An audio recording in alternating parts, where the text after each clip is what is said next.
Spartanburg hate crime ordinance unanimously passed its second reading during last night's city council meeting. 7 News' Ripley Simone spoke with some residents and city council members about this. The hate intimidation ordinance passed unanimously at the Spartanburg City Council meeting, and violating that ordinance could bring a penalty. After a second reading and vote, Spartanburg City's hate crime ordinance went into effect immediately. The ordinance adds a new section under City Code called hate intimidation, and violation of this is punishable as a misdemeanor with the maximum fine of $500 and 30 days in jail.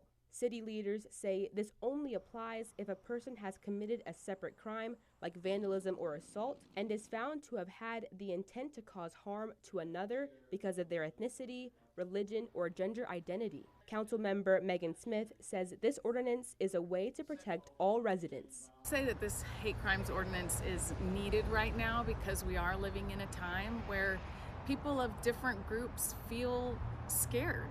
That was a lot of the public comments that we heard from people when they came and they spoke to us. And we want to communicate our values, that we are a city that cares about all people. One resident who spoke during the meeting says there are concerns about hate groups in the state. There is a chance that a hate crime could very much happen in Spartanburg. And so I think it's very important to make sure that we have this ordinance to not only allow for people to know that if these groups do target you, that you will be protected, but also sending a message to these groups that the hate that you spew is not going to be tolerated within the city of Spartanburg.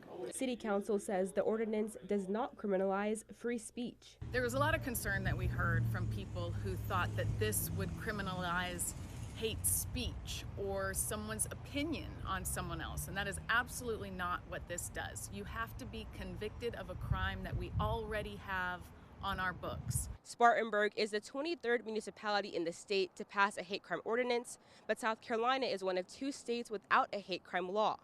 In Spartanburg, Ripley Simone, 7 News.